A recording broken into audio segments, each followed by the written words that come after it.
Hey everyone, welcome back to physics Veda. तो आज जो हम करने वाले हैं ये होंगे हमारे कुछ क्वेश्चंस। जितने भी चैप्टर हमने सारे कंप्लीट कर चुके हैं, उसके बाद अब टाइम है जितने भी चैप्टर हैं उनको क्या है प्रैक्टिस करना, उसके क्वेश्चन आंसर्स को अंडरस्टैंड करना। क्योंकि जब आप आंसर राइटिंग करेंगे तो आप कैसे कैसे क्या क्या लिखेंगे, ठीक है। तो यहाँ पे मैंने जितनी भी आपकी बुक है, जो भी आपकी बुक है, ठीक है, द फर्स्ट फ्लाइट, उसके सारे चैप्टर को क्या है यहाँ पे इंक्लूड करा है। मोस्टली चैप्टर को जो मोस्ट इंपॉर्टेंट क्वेश्चन है उनको यहाँ पे इंक्लूड करा है। तो आज जो हम करेंगे यहाँ पे बस हम आज क्वेश्चन आंसर करेंगे मोस्ट इंपॉर्टेंट वाले, जो कि आपके एग्जाम में क्या है आने की बहुत ज्यादा चांसेस हैं। तो सबसे पहला जो क्वेश्चन है आपके सबसे पहले चैप्टर से ही है। चैप्टर क्या है? A letter to God. तो यहाँ पे क्वेश्चन है, why did Lencho write a letter to God, what does it show about his character. क्या कहा गया क्वेश्चन में कि what did Lencho write about to God, मतलब जब लेंचो है तो उन्होंने क्या लेटर लिखा था भगवान को, तो क्यों लिखते हैं, वाई मतलब क्यों लिखते हैं, what does it show about his character, और ये इसके कैरेक्टर के बारे में क्या बताता है। आंसर है, Lencho wrote a letter to God because his crop was completely destroyed by a hailstorm, leaving his family without food और मनी। आपको पता है कि जब हमने ये चैप्टर एक्सप्लेन करा था तो हमने इसमें समझा था कि जो हमारे लेंचो होते हैं उनकी क्रॉप क्या पूरी तरीके से डिस्ट्रॉय हो जाती है, ठीक है, और उनकी फैमिली के पास कुछ भी और अदर सोर्सेज नहीं होते हैं इनकम के।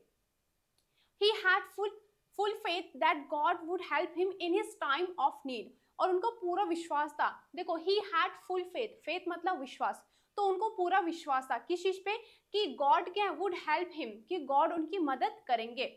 कैसे टाइम पे, जब उनको क्या जरूरत है ऐसे टाइम पे भगवान उनकी मदद करेंगे, तो उनको पूरा विश्वास था।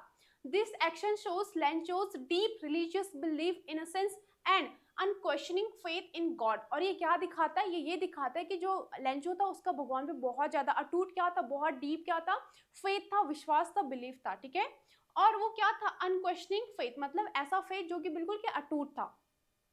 He believed God to be kind and powerful, उनको लगता है कि भगवान क्या बहुत ज्यादा काइंड है, बहुत ज्यादा क्या है, पावरफुल है, capable of solving human problems directly. और उनको लगता था कि भगवान जी क्या है, क्योंकि हम क्या सोचते हैं, like we think about God, जब भी हम गॉड के बारे में सोचते हैं first of all we think God can do anything, of course he can, right. तो वही यहाँ पे क्या लेंचो सोचता था कि भगवान कुछ भी कर सकते हैं, तो मैं तो बस I am asking for money only, तो मैं तो बस पैसे मांग रहा हूँ, तो ये तो भगवान के लिए कुछ भी नहीं है। तो उसको लगता था कि अगर मैं भगवान से पैसे मांगूंगा he would definitely help me. The second question for you, same chapter से, how does this story show Lencho's faith in God and human irony. देखो आंसर क्या है, the story highlights Lencho's strong faith in God. जो story जब आपने पूरी पढ़ी तो आपको समझ में आ गया कि लेंचो क्या था, उसका बहुत ही ज्यादा क्या था, विश्वास था किस पे, गॉड पे। As he writes directly to him asking for money, और उन्होंने क्या है डायरेक्ट लेटर लिखा, और लेटर में क्या बोला कि भाई मुझे क्या है भगवान जी, मुझे 100 पैसों की क्या है नीड है, जरूरत है। The postmaster and his colleagues help Lencho by collecting money, showing human kindness। अब आपको पता है जब आपने चैप्टर पढ़ा होगा तो जो क्या होते हैं, जब वो पोस्ट मास्टर उनका लेटर पढ़ते हैं, लेंचो का लेटर पढ़ते हैं, वहां पे वो देखते हैं कि लेंचो का फेथ कितना स्ट्रांग है, कितना डीप है, ठीक है। तो उनको लगता था कि कहीं इसका भगवान से विश्वास ना उठ जाए, ठीक है। तो इसलिए वो क्या करता है, खुद से क्या है, अब क्योंकि उनके पास भी इतने पोस्ट मास्टर के पास इतने पैसे नहीं रहते हैं, तो वो अपने फ्रेंड से, जो बाकी कलीग्स होते हैं उनसे पैसे इकट्ठा करते हैं, और कितने पैसे, ओनली 70 पैसोस क्या है वो कलेक्ट कर पाते हैं। अब वो क्या दिखाता है, ह्यूमन काइंडनेस की, उसके अंदर जो पोस्ट मारता था ही वॉज वेरी काइंड, वो बहुत ही क्या थे, अच्छे थे, इसलिए वो इतनी अच्छी जो है काम करते हैं। How ever irony appears when Lencho becomes angry thinking God sent less money and blaming the post office employees। और आपको पता है, देखो आप, उन्होंने क्या, पोस्ट मास्टर ने अपना पूरा क्या है अपना 100% दिया, ठीक है, बहुत मुश्किल से पैसे कलेक्ट करे, और 100 पैसों क्या लेंचो को सेंड भी कर दिया। लेकिन उसके बाद क्या हुआ, जब लेंचो को जो लेटर मिला उसके बाद उसको पैसे मिले, तो उसको क्या लगा कि भगवान भगवान क्यों मुझे, जब मैं भगवान से 100 पैसों मांग रहा हूँ तो भगवान मुझे 70 क्यों भेजेंगे, क्योंकि इतना तो है नहीं कि भगवान के पास कमी तो है नहीं, he has everything, he can do anything. तो ही थॉट कि ये क्या है, ये पक्का क्या है, जो पोस्ट मास्टर है यहाँ पे, जो पोस्ट ऑफिस में जो भी लोग हैं, इन्होंने पक्का क्या है मेरे पैसे चुराए होंगे। दैट वाज द आयरनी, ठीक है।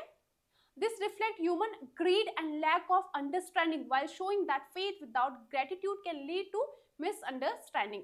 Got it. तो यहाँ पे हमारा क्या है, इसके मैंने दो ही क्वेश्चन रखे इस चैप्टर के, क्योंकि बहुत सारे चैप्टर्स है तो बहुत सारे क्वेश्चन हमें कवर करने हैं।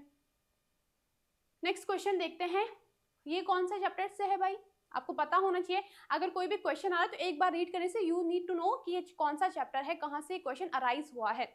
And it would be very good if you know the name of the author, अगर आपको ऑथर का नाम पता है, क्योंकि जब स्टोरी पता होती है, ऑथर का नाम पता होता है, तो जो 5 नंबर का क्वेश्चन होता है you can attempt it easily, क्योंकि 5 नंबर का क्वेश्चन है, you have to write a lot, right. तो वहां पे first of all you have to start with the introduction of the chapter.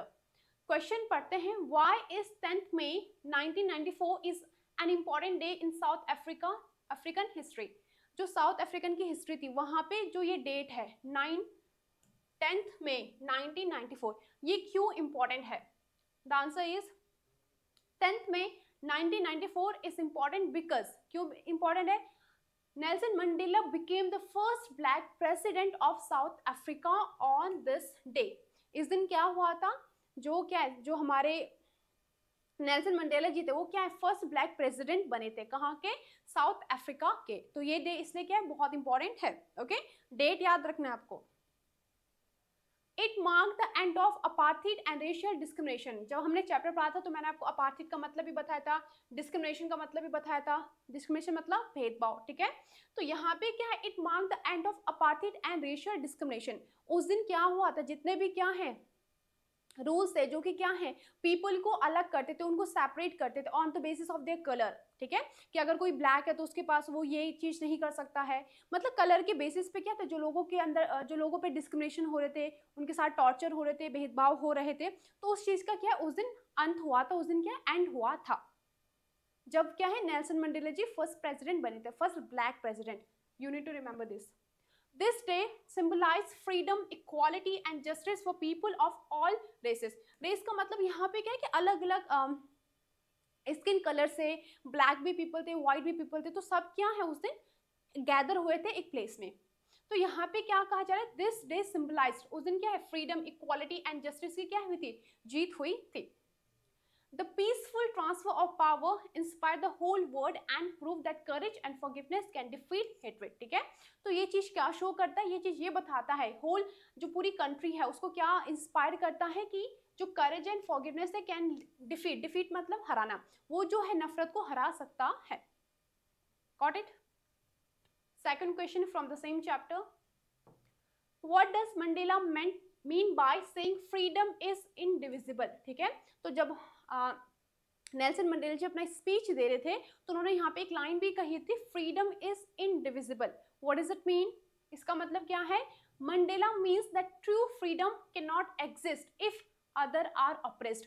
तो जब आपने चैप्टर पढ़ा होगा तो आपने दो चीज समझी होंगी, एक ऑप्रेसर होता है, एक ऑप्रेस्ड होता है। ठीक है, ऑप्रेसर कौन है? फॉर एग्जाम्पल अगर मैं आप पे टॉर्चर कर रही हूँ, कोई भी क्या है अट्रॉसिटी कर रही हूँ, अत्याचार कर रही हूँ, तो मैं क्या हो जाऊंगी? ऑप्रेसर। आप क्या हो जाएंगे? ऑप्रेस्ड। ठीक है, तो जब दोनों के अगर किसी के ऊपर क्या अत्याचार हो रहा है, किसी के ऊपर अट्रॉसिटी हो रही है, क्रुएल्टी हो रही है, ठीक है, तो वहां पे दोनों में से कोई भी क्या है फ्री नहीं है। A person cannot be free while denying freedom to others. अगर मैं आपको कह रही हूँ कि भाई आपकी इतनी फ्रीडम है, आप ये नहीं कर सकते, वो नहीं कर रहे, मतलब आप पे रेस्ट्रिक्शंस लगा रही हो, तो मैं भी फ्री नहीं हूँ, neither you are, नहीं आप लोग फ्री हैं। He believed both the oppressor and the oppressed are prisoner of hatred. वो क्या कहते हैं कि जो ऑप्रेसर है, जो क्या है लोगों को क्या है उनके कलर के बेस पे क्या कर रहा है, उन पे रेस्ट्रिक्शन लगा रहा है, ठीक है, तो वो और जो ऑप्रेस्ड है, जिसके ऊपर हो रहा है ये अत्याचार हो रहा है, वो दोनों के दोनों क्या है बिल्कुल भी फ्री नहीं है, और वो किस में बंधे हैं? Prison of hatred. ठीक है, नफरत में बंधे हुए हैं। Real freedom comes only when all people enjoy equal rights and dignity. जब सारे लोग, चाहे वो किसी भी respect of their colour, their skin, religious, ठीक है, किसी भी उस पे बेस ना होके जब सारे पीपल इक्वली ट्रीट किए जाए, तो दैट वी कॉल, तब क्या ट्रू मीनिंग होगी? तब ट्रू मीनिंग होगी फ्रीडम की। His words teach us about unity, equality and responsibility of building a just society. तो वो क्या बताते हैं? उनके जो वर्ड्स है वो हमें बताते हैं, किस चीज के बारे में बताते हैं? यूनिटी, इक्वालिटी, कि हमारे अंदर, हर इंसान के अंदर क्या ये चीजें होनी बहुत जरूरी है, तभी हम एक अच्छी सोसाइटी को क्या है बिल्ड कर सकते हैं। Okay, now the next question, how did the young seagull overcome his fear of flying? आपको समझ में आ गया किस चैप्टर से ये? ठीक है, तो यहाँ पे कहा गया जो यंग सीगल थी वो बहुत क्या है, it was afraid of flying, वो उड़ने से बहुत ज्यादा क्या थी, डरती थी, तो उसने अपने फियर को कैसे ओवरकम किया? द यंग सीगल ओवरकेम, देखो यहाँ पे क्या है, क्वेश्चन पास्ट में है, आंसर भी पास्ट में होगा। यहाँ पे डिड था इसलिए यहाँ पे फर्स्ट फॉर्म आई, ठीक है, टेंस पढ़े होंगे आपने। तो यहाँ पे क्या है, सीधा क्या है, सेकंड फॉर्म आ गया, क्योंकि जब पास्ट सिंपल होता है तो वर्ब की सेकंड फॉर्म आती है। The young seagull overcame his fear when his hunger became unbearable. Something is unbearable means आप उसको और टॉलरेट नहीं कर सकते हैं, ठीक है। अगर कोई चीज, जैसे मैंने कहा माई हंगर इज अनबियरेबल, मतलब मैं इसको और सहन नहीं कर सकती हूँ, और टॉलरेट नहीं कर सकती हूँ। तो यंग सीगल ओवरकेम, कब कैसे उसने ओवरकम किया, जब क्या है उसकी जो भूख थी, क्योंकि एक दिन से अगर कोई इंसान एक दिन तक भूखा है तो उसके बाद क्या उसको बहुत भूख लगती है, नहीं रहा जाता है, तो उसकी हंगर कैसे हो गई थी, अनबियरेबल, वो क्या सहन नहीं कर पा रही थी और, ठीक है। Tempted by food, he jumped towards his mother and accidentally flew. अब क्या है, आपको पता होगा कि क्या होता है, यहाँ पे जब उसकी मम्मा आती है तो फूड लेके आती है और उसको क्या है, टेम्प्ट करते हैं। टेम्प्ट मतलब क्या होता है, ललचाना, ठीक है, खाने दिखा के ललचाती हैं। तो वो क्या करते हैं, बिकॉज वो इतना ज्यादा भूखा रहता है, तो वो क्या है, उसकी तरफ क्या है, खाने की तरफ फ्लू करता है। फ्लू मतलब भागता है, दौड़ता है, उड़ता है, ठीक है। This experience help him realise that his wings were strong. और तब उसको रियलाइज होता है कि जो उसके विंग्स है, जो उसके क्या है, पंख है, वो क्या स्ट्रॉन्ग है, they are strong enough to fly. His fear disappeared once he trusted himself। और उसका जो फियर है, जो डर है, वो क्या है, डिसअपियर हो जाता है, गायब हो जाता है। He trusted himself, और वो खुद पे ट्रस्ट करता है। When you want to do something, अगर आपके अंदर कॉन्फिडेंस नहीं है, you cannot do anything, right? For that you need to have confidence। तो यहाँ पे भी क्या है, उसको लगते थे कि उसके पंख, जो उसके विंग्स है, वो क्या स्ट्रॉन्ग नहीं है, तो इसलिए वो कभी उड़ नहीं पाया। पर जब उसने क्या है, एक बार ट्राई किया तो उसको लगा नहीं यार, इतना डिफिकल्ट नहीं है, मेरे विंग्स भी स्ट्रॉन्ग है, तो उसके बाद वो क्या है, उड़ने लगा। This incident teachers that fear can be overcome through courage and necessity, ठीक है। तो इस इंसिडेंट से हमें ये पता चलता है, यहाँ पे एक आपके लिए लेसन भी है कि क्या है lesson, fear can be overcome. जो आपका डर है किसी भी चीज का, जैसे बहुत सारों को पब्लिक स्पीकिंग का डर लगता है, ठीक है, किसी को किसी चीज का डर लगता है, तो ये जो डर है आपका, ये क्या ओवरकम हो सकता है, कैसे, करेज से और नेसेसिटी से, ठीक है। नेसेसिटी मतलब जरूरत से, जब आपको किसी चीज की बहुत जरूरत होती है तो एक बार क्या होता है, आप उस चीज को कर ही लेते हैं, ठीक है। और थोड़ा करेज भी होना चाहिए, थोड़ा हिम्मत भी आपके अंदर होनी चाहिए। Next question for you, what message does this story his first flight convey. वो जो आपका क्वेश्चन था, किस चैप्टर से था, फर्स्ट फ्लाइट, ठीक है। तो यहाँ पे कहा गया है कि जो आपका ये चैप्टर है हिज फर्स्ट फ्लाइट, ठीक है, तो इसमें यहाँ पे क्या मैसेज कन्वे करते हैं author. The answer is the story conveys that self confidence and courage are necessary for success. क्या बताते हैं वो, कि आपके अंदर सेल्फ कॉन्फिडेंस और करेज होना क्या है, बहुत जरूरी है। अगर आपको क्या करना है, in order to get success, okay, अगर आपको सक्सेसफुल होना है, if you want to succeed in your life, you need to have confidence and courage. The young seagull was afraid to fly. जो यंग सीगल थी, afraid मतलब डरना, किस चीज से, फ्लाई से, उसको क्या फ्लाई करने से डर लगता था। But hunger forced him to take the risk. लेकिन उसको इतनी ज्यादा, क्योंकि एक दिन तक वो भूखी थी, तो इसकी वजह से क्या हो गया था, वो क्या है, भूख सहन नहीं कर पाई, ठीक है। Got it, okay. Once he tried he succeeded. और जब उसने ट्राई किया तो वो सक्सीड हुआ, मतलब सफल रहा। The story teaches us that fear is often imaginary and can be overcome bye believing in one self.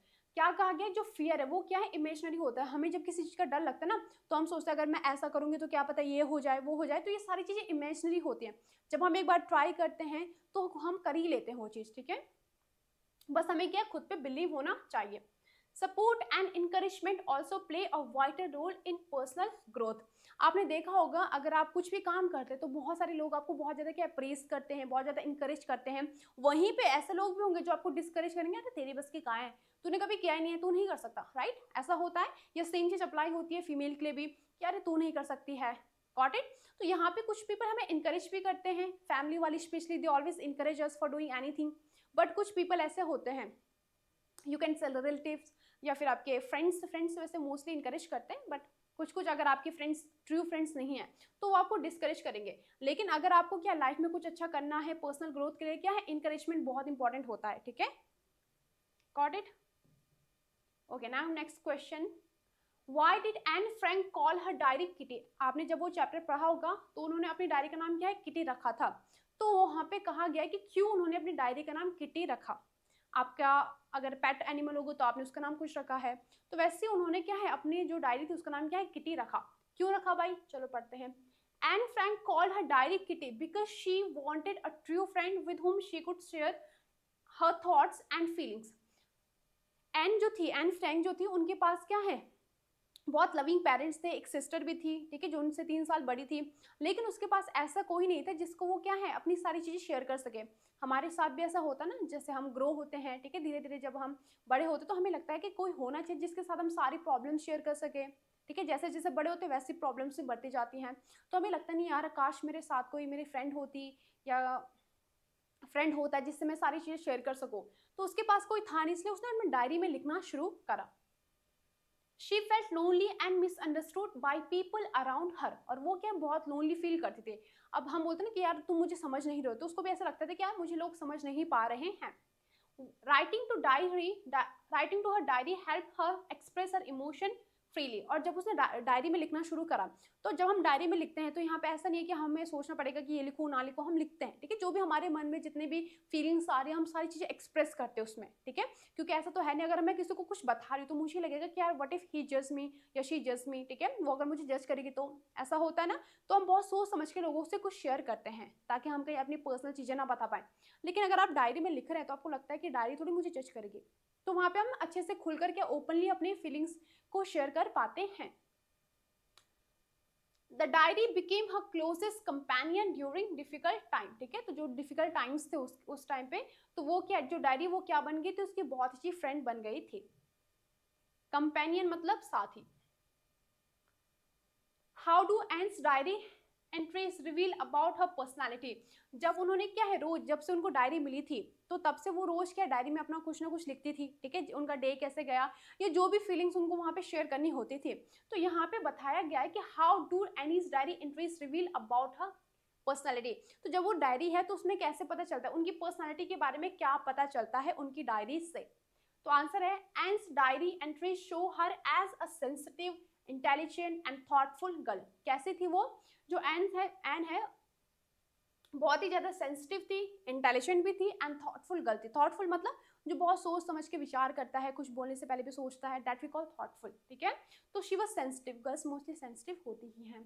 She was honest about her emotions and openly discuss her fears, hopes and dream, और वो क्या करती, वो बहुत ज्यादा honest थी और अपने इमोशन को बहुत ओपनली क्या करती थी, डिस्कस करती थी, अपने फियर्स को, जो भी उनके डर हैं, होप्स है एंड ड्रीम्स हैं, ठीक है। And was mature for her age and deeply observant, वो अपनी एज से ज़्यादा क्या थी, मेच्योर थी, क्योंकि शी वॉज ओनली 13 जब उन्होंने डायरी लिखना स्टार्ट करा था। लेकिन जब उनकी डायरी पढ़ेंगे तो आपको लगेगा कि ये क्या है, ऐसा लग रहा है कि कोई बहुत क्या है, लाइक ऐसा लग रहा है कि 21 लड़की ने कुछ लिखा होगा, ठीक है। तो वो अपनी एज से ज़्यादा क्या थी, मेच्योर थी और बहुत ज़्यादा ऑब्जर्वेंट भी थी। ऑब्जर्वेंट कौन होता है, जो चीज़ों को ऑब्जर्व करता है। Despite living in fear she remained optimistic and believed in the goodness of people, sorry goodness. क्या कहा जा रहा है, डिस्पाइट मतलब के बावजूद, ठीक है, किसके बावजूद, लिविंग इन फियर मतलब क्योंकि उस टाइम पे क्या था, वर्ल्ड वॉर सेकंड चल रहा था, बहुत ही डिफिकल्ट टाइम था, उसके बावजूद भी मतलब इतनी सारी डिफिकल्टीज ऑलरेडी जा रही थी, ठीक है, उसके बावजूद भी रिमेन का मतलब क्या है, शी रिमेन ऑप्टिमिस्टिक। ऑप्टिमिस्टिक मतलब होता है आशावादी, वो बहुत ही आशावादी थी। And believe in goodness of people, और लोगों की अच्छाई पे वो बिलीव करती थी। अब ऐसा होता ना, हर कोई भी इंसान है, उसकी अच्छाई भी होंगी और फ्लॉज भी होंगे, फ्लॉज मतलब कमियां भी होंगी, ठीक है, लेकिन आप किस चीज़ पे ज़्यादा ध्यान देते हैं वो मैटर करता है। तो वहाँ पे वो क्या करती थी, जो लोगों की अच्छाइयाँ, गुडनेस है, उस पर ज़्यादा ध्यान देती थी। Her diary reflects courage, honesty and emotional strength, उसकी जो डायरी है वो क्या रिफ्लेक्ट करती है, वो क्या बताती है, courage, she was very courageous girl, ठीक है, ऑनेस्टी, इमोशनल स्ट्रेंथ, ठीक है। Okay, now the next question is what makes Coorg a popular tourist destination? आपने चैप्टर पढ़ा होगा, कुर्ग बहुत अच्छी प्लेस है, ठीक है, if you get a chance you must visit there. तो यहाँ पे कहा गया कि कुर्ग क्यों पॉपुलर है, टूरिस्ट डेस्टिनेशन के अगर हम नजरिए से देखें तो क्यों इतना पॉपुलर है। आंसर है Coorg is famous for its natural beauty, coffee plantation and pleasant climate. Pleasant मतलब क्या होता है, बहुत अच्छा, ठीक है। तो हमने पढ़ा था कि कुर्ग क्या है, बहुत ही अच्छा है, क्या है, बहुत नेचुरल ब्यूटी, वहाँ बहुत सारी फॉरेस्ट है, वाइल्ड लाइफ है, ठीक है, और एडवेंचरस भी है, वहाँ पे बहुत सारे एडवेंचरस एक्टिविटीज आप कर सकते हैं, कॉफी प्लांटेशन पढ़ा था हमने, और वेदर क्या है, बहुत अच्छा है, ठीक है। एडवेंचर स्पोर्ट्स अभी हम बात कर रहे थे, क्या क्या है देखो, आंसर लिखेंगे तो आपको थोड़ा बहुत तो पता होना चाहिए ताकि आप एग्जाम्पल लिख सके। तो adventure sports, wild life, rich culture attract tourist, क्या क्या है वहाँ पे? एडवेंचर स्पोर्ट्स है, राफ्टिंग हमने पढ़ा था, ठीक है, क्लाइंबिंग पढ़ा था, ट्रैकिंग पढ़ा था। रिच कल्चर का, वहाँ का कल्चर बहुत अच्छा है, ठीक है, अलग अलग वैरायटी के आपको लोग मिलेंगे वहाँ पे। एंड अट्रैक्ट टूरिस्ट, जहाँ भी क्या आपने देखा होगा बहुत माउंटेन वाला एरिया होता है तो लोगों को अपने आप पसंद आता है, ठीक है। The bravery of Coorgi people and their hospitality make it unique, और वहाँ के जो पीपल थे वो बहुत ज़्यादा क्या थे, ब्रेव थे और बहुत ज़्यादा हॉस्पिटेबल, मतलब क्या होता है, बहुत वेलकमिंग नेचर के होते हैं, ठीक है। It's scenic landscape of a peace and relaxation, तो जो वहाँ का व्यू था वो आपको बहुत ही ज़्यादा अच्छा लगेगा, बहुत पीसफुल आपको फील होगा। जब हम ऐसी जगह पे जाते हैं जो थोड़ा कोल्ड होती है, वहाँ पे हमें खुद ही क्या बहुत ज़्यादा रिलैक्स फील होता है, आपने अगर ऑब्जर्व किया होगा तो। चलिए नेक्स्ट देखते हैं, how does the chapter present India's cultural diversity. जो यहाँ पे चैप्टर है, कौन सा चैप्टर, जो भी हमने कुर्ग वाला पढ़ा था, तो उसमें कहा गया है कि इंडियाज कल्चरल डाइवर्सिटी कैसे शो करता है। The chapter highlights India's diversity through tradition, food, landscapes and people of Goa, Coorg and Assam, कि मतलब कि हर जगह के अलग अलग लोग हैं, ठीक है, अलग अलग कल्चर है सबका। Each religious has unique custom and history, her religious का, जैसे आपका क्या है, जिस भी रिलीजन से हैं आप, डजंट मैटर, आपके कुछ अलग क्या होंगे, कल्चर होंगे, कस्टम्स होंगे, ठीक है, और अगर कोई और है तो उसका अलग होगा, तो सब हर किसी का क्या होता है, अलग अलग कस्टम्स वगैरह होते हैं। This diversity reflects unity in variety and shows how different cultural coexist peacefully in India, और ये क्या दिखाते हैं कि अलग अलग लोग होने के बावजूद हमारे क्या कस्टम्स अलग है, हमारे हिंदी में कहते हैं रीति रिवाज अलग है, ट्रेडिशंस अलग होते हैं, उसके बावजूद भी हम सब क्या साथ में रहते हैं, ठीक है, एक ही देश में रहते हैं, पीसफुली रह रहे हैं, that's a good thing, okay. चलिए नेक्स्ट क्वेश्चन क्या है, नेक्स्ट चैप्टर से है, how did Maxwell develop a bond with Mijbil. आपको पता है मिसविल क्या है, एक ऑटर था, ठीक है, जो कि क्या है मैक्सवेल ने अडॉप्ट करा था, तो उसका नाम क्या था, उसको मिसविल भी कहते थे और शॉर्ट में उसको मिसवी कहते थे, ठीक है, तो इट वाज एन एनिमल। चलिए पढ़ते हैं, तो यहाँ पे कहा गया, क्वेश्चन में ये कहा गया कि जो मिसविल था, मैक्सवेल ने कैसे अपना बॉन्ड उसके साथ डेवलप करा। आंसर है, Maxwell developed a bond with Mijbil through care, patience and affection, ठीक है। जब भी आप किसी एनिमल को पेट कर रहे हैं, अगर आपने कोई भी एनिमल लाए, तो ऐसा नहीं होगा कि वो आपके साथ उसी टाइम पे बहुत फेमिलियर हो जाएगा, आपके साथ खेलेगा, ऐसा नहीं होता है। जैसे ह्यूमन है, ह्यूमन का नेचर होता है, अगर हमें किसी इंसान के साथ अगर बाय द वे बिठाया जाए, हम नहीं जानते, तो ऐसा तो नहीं बहुत ही हम बातें करने लग जाएंगे, धीरे धीरे सारी चीज़ें होती है, पहले हम देखेंगे कि इंसान कैसा है, ठीक है, तो उसके बाद धीरे धीरे हम बातें करते हैं, तो सेम चीज़ अप्लाई होती है फॉर एनिमल्स। तो अगर आप एनिमल को, किसी भी एनिमल को लाएं, तो वो एकदम से आपके साथ बहुत ज़्यादा फेमिलियर नहीं होगा, इट टेक्स टाइम। तो वहाँ पे क्या है, जो हमारे क्या है ऑथर है मैक्सवेल है, तो उन्होंने क्या है बहुत अफेक्शन के साथ, पेशेंस के साथ, ठीक है, उसकी केयर करके उसको क्या अच्छे से रखा। He understood Misville's playful nature and allowed him freedom, और कोई भी चाहे एनिमल हो चाहे ह्यूमन हो, हम सबको क्या फ्रीडम बहुत पसंद है। अगर आप किसी एनिमल को बांध के रखते हैं तो वहाँ पे वो फ्रीली नहीं रह पाएगा, ठीक है, जैसे आपने देखा होगा कि बहुत सारी बर्ड्स को कैश में रखा जाता है, ठीक है, तो वहाँ पे क्या है वो फ्रीली नहीं रह सकते हैं, ना ही वो रहना चाहेंगे फिर वहाँ पे। लेकिन अगर आपने क्या है किसी भी, जैसे आपका डॉग है, आपने उसको फ्रीली रखा है, तो आपके पास वो वापस आएगा, ठीक है। तो हर किसी को क्या है उसकी फ्रीडम पसंद होती है। तो क्या है यहाँ पे कहा जा रहा है कि जो ऑथर है उनको पता था कि क्या है, जो मिसविल है, जो मैक्सवेल है, उनको पता था कि मिसविल को क्या है बहुत प्लेफुल नेचर का है, और उसको क्या है ज़्यादा उसको फ्रीडम पसंद है, तो उसको फ्रीली रखा। ओवर टाइम के साथ Mijbil became friendly and trusted Maxwell, ठीक है। उसके बाद धीरे धीरे हम, जब इंसान पे ट्रस्ट कर सकता है, तो जो एनिमल होते हैं वो भी क्या है धीरे धीरे ट्रस्ट करना लग जाते हैं। तो मिसविल जो है बिकेम फ्रेंडली, वो क्या है बहुत फ्रेंडली हो गया था, और क्या है उसने ट्रस्ट करना स्टार्ट कर दिया था, किस पे, मैक्सवेल पे। The bond shows love between humans and animals, और इनका बॉन्ड क्या शो करता है, ह्यूमंस एंड एनिमल को जो लव है वो शो करता है। Got it. Next question, what difficulties did Maxwell face while travelling with Mijbil. Let me read this question again. क्या कहा जा रहा है, व्हाट डिफिकल्टीज मतलब कौन से difficulty did Maxwell face, Maxwell ने कौन से डिफिकल्टीज फेस करी, कब, वाइल मतलब क्या दौरान, किसके दौरान, वाइल ट्रैवलिंग विद मिसविल। उसने क्या है, उसने सोचा कि जब मैं जा रहा हूँ तो मैं मिसविल को अपने साथ लेके जाऊंगा। तो जब वो क्या है ट्रैवल करता है किसके साथ, मिसविल के साथ, तो उसको क्या क्या डिफिकल्टीज फेस करनी पड़ती है। आंसर है, Maxwell faced many difficulties while travelling with Mijbil especially during the flight. उन्होंने बहुत सारी प्रॉब्लम क्या उसके साथ फेस करी। अगर आप कोई भी एनिमल पेट करें, अगर कोई चीज़ क्या अच्छी है तो बुरी भी होती है, तो अगर आप एनिमल पेट करें तो उसके साथ थोड़ी डिफिकल्टीज वगैरह भी होती हैं, ठीक है। तो स्पेशली वो भी कब, ड्यूरिंग द फ्लाइट, फ्लाइट के दौरान, क्योंकि सबसे पहले तो फ्लाइट वालों ने क्या है, मना कर दिया था कि एनिमल अलाउड नहीं है। जहाँ पे जिन्होंने अलाउ करा था दूसरी एयरलाइन है, तो उन्होंने क्या कहा था कि आपको उसको क्या है, एक बॉक्स में क्या करना है, पैक करना है, ताकि वो ज़्यादा इधर उधर ना घूमे, ताकि लोग क्या है ज़्यादा डरे ना उससे। The airline rules caused stress and Mijbil escaped from the box. अब यहाँ पे क्या है, जो उसके रूल्स थे, किसके, एयरलाइन के रूल्स थे, उसकी वजह से क्या है, मिसविल क्या है बहुत ज़्यादा स्ट्रेस में आ गया था और एस्केप फ्रॉम द बॉक्स, और वो किसी तरीके से बॉक्स के बाहर निकल आया, ठीक है। क्रिएटिंग क्योस, क्योस मतलब बहुत ज़्यादा वहाँ पे टर्बुलेंस वगैरह क्या है वो हो गया था। However, Maxwell concern and patience ensured Mijbil safety.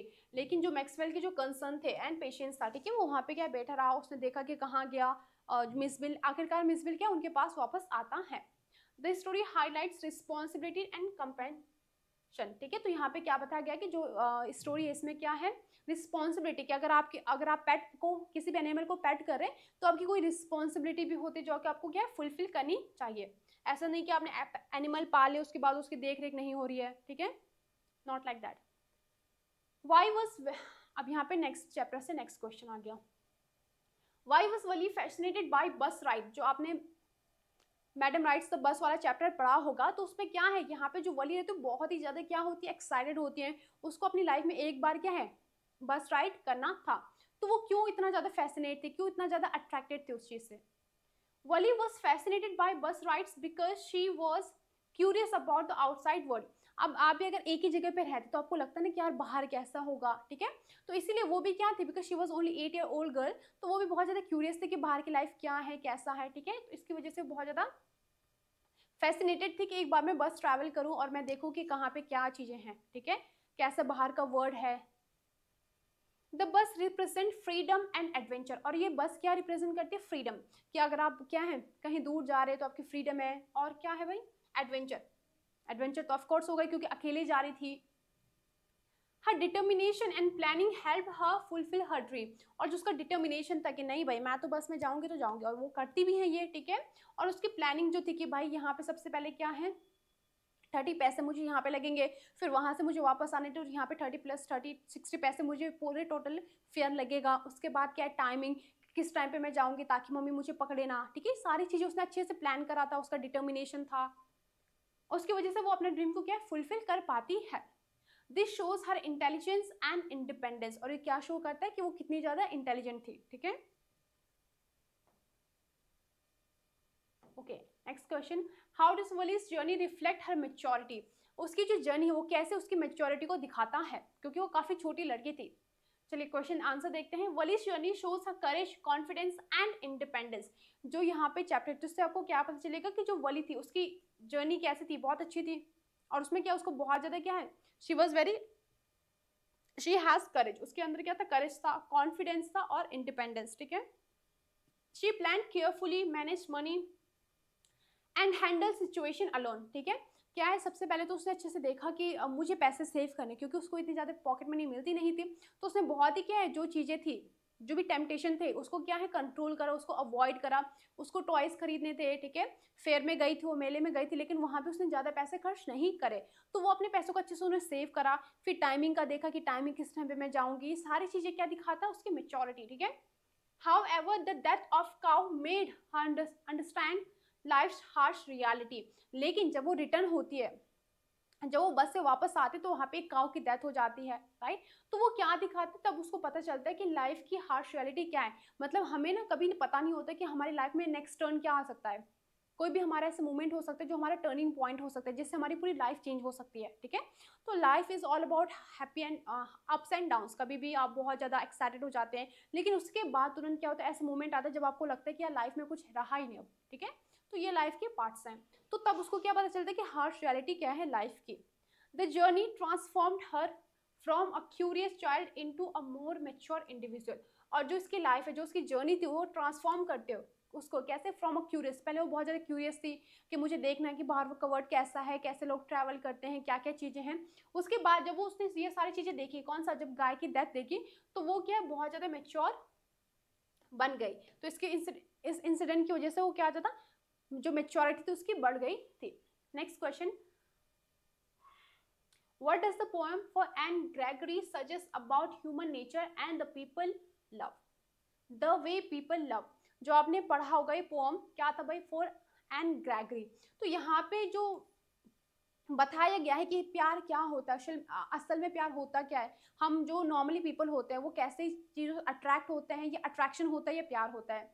चलिए पढ़ते हैं। The poem suggests that human nature is largely superficial when it's come to love. तो हमने पढ़ा था कि जो ह्यूमन का प्यार है वो बस क्या होता है, सुपरफिशियल होता है, इतना डीप नहीं होता है। अगर मैंने आपको फॉर एग्जाम्पल, आपने किसी को देखा, आपको अच्छा लगा दिखने में बस, तो आपको लगता है कि प्यार है, but that is not a love. वो बस अट्रैक्शन होता है जो कि कुछ टाइम के लिए होता है। जो हमें क्यों हुआ, क्योंकि वो क्या है, दिखने में अच्छा था, उसका अपीयरेंस अच्छा था, उसका कोई भी चीज़ आपको पसंद आई होगी तो हमें लगता है कि हमें प्यार हो गया, but that's not the love. People are usually attracted to physical beauty rather than inner qualities, है ना। जैसे बोलते हैं ना, first love at first sight, तो लव एट फर्स्ट साइट क्या है, that is my opinion, I am not saying कि यही ट्रूथ है, बट ऐसा होता है। अगर हमने किसी को देखकर हमें प्यार हो गया, तो हमें उसको देखकर प्यार नहीं, उसकी ब्यूटी को देखकर, जो उसकी आउटर ब्यूटी उसको देखकर प्यार हुआ। अब हमें क्या पता, जैसे बहुत सारी, कोई बहुत अच्छा सा क्या इंसान है, बहुत हैंडसम है, या बहुत ब्यूटीफुल है, लड़का हो चाहे लड़की हो, हमें लगा कि ये देख बहुत अच्छा रहा है, पर what about the qualities, inner qualities, हमें नहीं पता ना इंसान अंदर से कैसा है, ग्रीडी है नहीं है, ठीक है, या फिर जो भी बहुत सारी क्वालिटीज होती है, लॉयल है नहीं है, तो हमें नहीं पता चलता उसकी इनर क्वालिटीज के बारे में। तो अगर आप किसी से भी मिलते हैं तो ऐसा नहीं है कि आपने देखा और प्यार हो गया, ऐसा नहीं होता, ठीक है, वो बस आपको आउटर ब्यूटी से प्यार होता है। The young man's statement shows that man love for and for her yellow hair, not for her character और सोल। तो यहाँ पे जब आपने पोएम पढ़ी होगी तो उसमें क्या कहा था कि जो लोग उसको प्यार करते हैं, वो क्यों प्यार करते हैं, उसके येलो कलर की वजह से, जो उसका हेयर का कलर है येलो है, ठीक है, उसकी वजह से लोग, people are attracted to her, people love her because of her hair colour, ठीक है, not because of her soul, not for her character, कि उसका कैरेक्टर कैसे, इसलिए उसको लोग प्यार नहीं करते, क्योंकि उसका जो येलो बाल है उसकी वजह से लोग उसको क्या है, उसकी तरफ अट्रैक्टेड है, उसको प्यार करते हैं। The poet believes that such love is not deep or lasting, और ऐसा प्यार जो आप बस आउटर ब्यूटी से कर रहे हैं, ठीक है, किसी के आपको बाल पसंद आ गए, किसी की शक्ल पसंद आ गई, ठीक है, तो वो लास्टिंग नहीं होता, वो ज़्यादा लंबे समय तक नहीं टिकता है, और वो डीप भी नहीं होता है। According to East, only God is capable of loving someone for their inner self, और यहाँ पे क्या कहा गया है कि बस भगवान ही है जो क्या है, आपको क्या है, आपकी इनर क्वालिटीज की वजह से पसंद करते हैं। भगवान के अलावा कोई भी ऐसा इंसान नहीं है जो आपको आपकी क्वालिटीज की वजह से पसंद करे। Through this idea, the poem highlights the limitation of human love and emphasizes that true selfless love is rare among people। और यहाँ पे ये बताते कि जो अगर आपको कोई आपकी इनर क्वालिटीज की वजह से प्यार करता है तो ये बहुत ही आपको रेयर देखने को मिलेगा, ठीक है। मोस्टली जो प्यार वगैरह होता है वो बस क्या होता है, सुपरफिशियल होता है, कुछ दिन का होता है। चलिए नेक्स्ट क्वेश्चन देखते हैं। Explain the significance of last stanza of the poem for Anne Gregory. जो इसका लास्ट स्टेंजा था उसमें क्या कहा गया है? आंसर है the last stanza of the poem is significant because it express the poets final and deeper messages, ठीक है। तो यहाँ पे क्या बताता है, जो लास्ट स्टेंजा होता है इस पोएम का, तो वहाँ पे वो क्या बताते हैं, वो अपना फाइनल और क्या है, डीपर मैसेज बताते हैं। क्या था भाई message? In this stanza it says that only God can love Anne Gregory for herself alone without being influenced by her physical beauty। तो भगवानी क्या है, बस आपको आपकी ब्यूटी की, आपकी इनर क्वालिटीज की वजह से पसंद कर सकते हैं, इनर सेल्फ की वजह से पसंद कर सकते हैं, और उसके अलावा कोई भी आपको क्या है ऐसा आपको आपकी इनर क्वालिटीज की वजह से पसंद नहीं करेंगे। नेक्स्ट है आपके पास, this highlights the idea that human love is often conditional and based on outer appearance. और इससे ये पता चलता है कि जो ह्यूमन का लव है वो कैसा है, conditional based on outer appearance, बस आप कैसे दिखते हैं, आपके आउटर अपीयरेंस कैसे, इसकी वजह से है, ठीक है। This stanza emphasizes that contrast between divine love and human love, suggesting that divine love is pure and unconditional। अब यहाँ पे क्या कहा गया कि डिवाइन लव और जो है ह्यूमन लव में डिफरेंस बताया गया है कि अगर आपको किसी से प्यार है तो बस क्या है, ह्यूमन कैसे लव करते हैं, बस किसी के अपीयरेंस देख के अट्रैक्ट हो जाते तो हमें लगता है ये प्यार है, that is not a love, ठीक है। लेकिन डिवाइन लव क्या है, आपकी ट्रू सेल्फ की वजह से, आपकी इनर क्वालिटीज की वजह से आपको प्यार करना, that we call divine love. और ये क्या होता है, प्योर होता है, अनकंडीशनल होता है। It reinforced the poem's central theme that inner beauty and soul are more important than physical appearance. और ये क्या बताता है, ये चीज को और स्ट्रॉन्ग करता है कि जो क्या है, जो इनर ब्यूटी है and soul are more important, मतलब इनर ब्यूटी से ज्यादा क्या इंपॉर्टेंट, आपका सोल इंपॉर्टेंट है, आपकी इनर क्वालिटीज इंपॉर्टेंट है।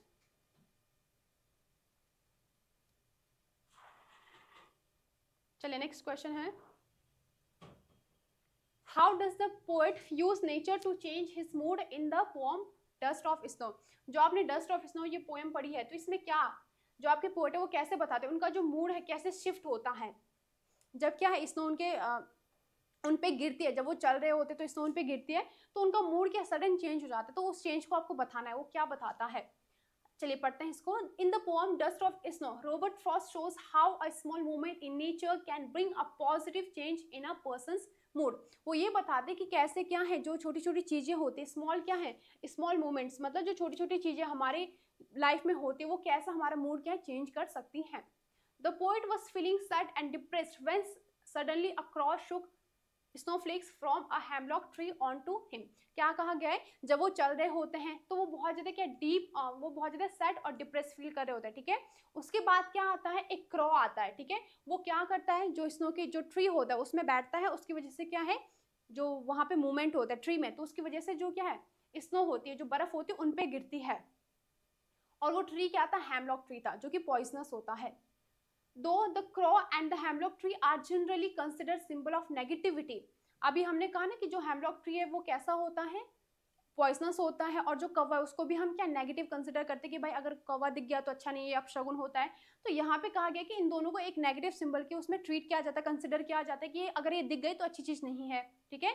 लेकिन क्या है यहाँ पे क्या होता है, this simply incident change poets outlook, और ये क्या कर देता है, जो पोएट का आउटलुक है उसको चेंज कर देता है, उसके मूड को चेंज कर देता है। The falling snow refreshed his mind and lifted his spirit, लेकिन जब वो स्नो क्या उस पर गिरती है, उन पे गिरती है, तो वो उसका मूड को क्या चेंज कर देती है, ठीक है, और उसका मूड क्या अच्छा, उनका मूड अच्छा हो जाता है। As a result, he felt that the rest of his day was saved from being wasted in sadness, और उनको ये फील होता है कि जो उनका डे था जो कि वेस्ट हो सकता था किस पे, सैडनेस पे, वो क्या है बच गया, ठीक है। मतलब वो जो बाकी का दिन है वो अच्छे से अपने डे को क्या कर सकते हैं, अच्छी जगह स्पेंड कर सकते हैं।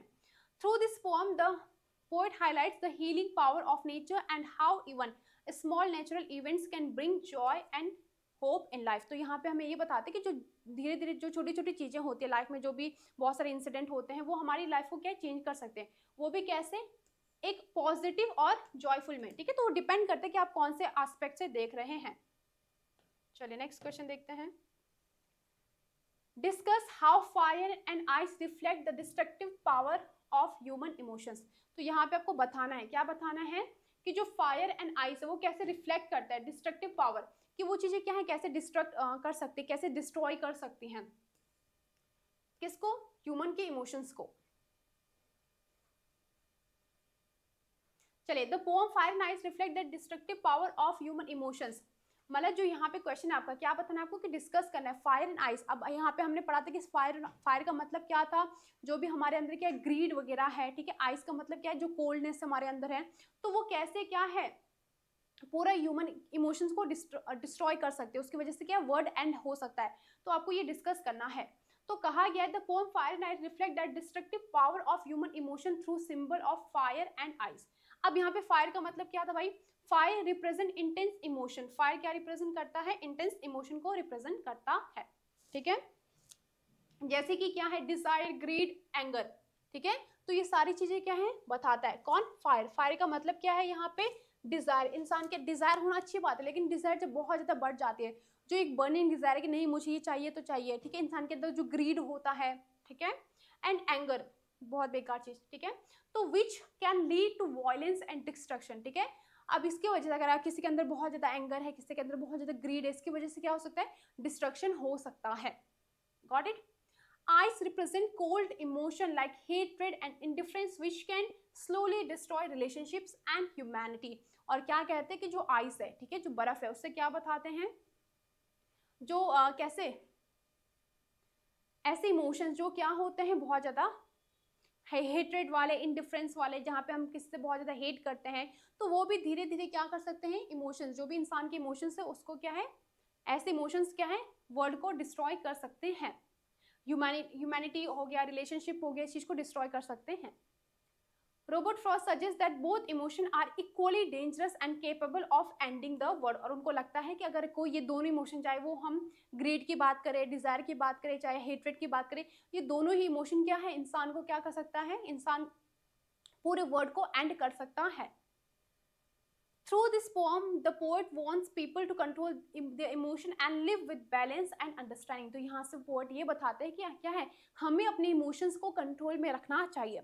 अगर किसी का गुस्सा बहुत ज़्यादा है तो वो क्या है, उसमें रिलेशनशिप बहुत जल्दी क्या एंड हो जाते हैं, ठीक है। तो इसलिए हमारे जो भी इमोशन है, चाहे आपको गुस्सा आता है, चाहे वो जो भी आपके अंदर क्वालिटीज़ हैं, क्वालिटीज अच्छी भी हो सकती है, बुरी भी हो सकती है, जो भी बेकार क्वालिटीज है तो आपको कंट्रोल में रखना चाहिए, ठीक है। अपना ग्रीड हो गया, अपना डिजायर हो गया, ठीक है, या फिर एंगर हो गया, सारी चीजें हमें क्या है, अपने कंट्रोल में रखनी चाहिए। चलिए भाई नेक्स्ट क्वेश्चन देखते हैं।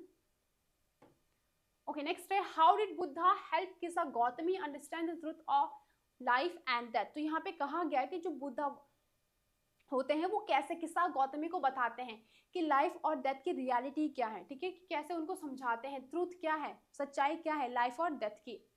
क्या होता है जब किस्सा गौतमी की जो ओनली चाइल्ड होता है, व्हेन ही डाइड, तो वो क्या करते हैं, शी आस्क फॉर मेडिसिन, वो क्या है मेडिसिन मांगती हैं ताकि कोई उनको मेडिसिन दे सके और अपने बच्चों को क्या है अलाइव कर सके, जिंदा कर सके, ठीक है। तो लास्ट में वो क्या करती हैं, वो क्या है बुद्धा के पास जाती हैं। तो अब यहाँ पे बताया गया है, बुद्धा हेल्प किस्सा Gautami understand the truth of life and death through wisdom and compassion, ठीक है। तो क्या करते हैं, किस्सा गौतमी को समझाते हैं। कैसे समझाते हैं अभी आपको पता चलेगा। वो क्या बताते हैं कि लाइफ की जो डेथ का जो रियलिटी है वो क्या है, सच्चाई क्या है, ठीक है। When she came to him with her dead child, he did not directly tell that her child was dead. जब क्या होता है, जब वो अपने बच्चे को लेकर आती है और बच्चा कैसा होता है, he was dead, ठीक है, बच्चा मरा हुआ होता है, तो अपने बच्चे को लेकर आती हैं, तो वो ये नहीं कहते कि आपको बच्चे क्या है डेड है। वो क्या करते हैं, इंस्टेड उसके बजाय वो क्या करते हैं, he asked her to bring a handful of mustard seeds from a house where no one had lost a family member.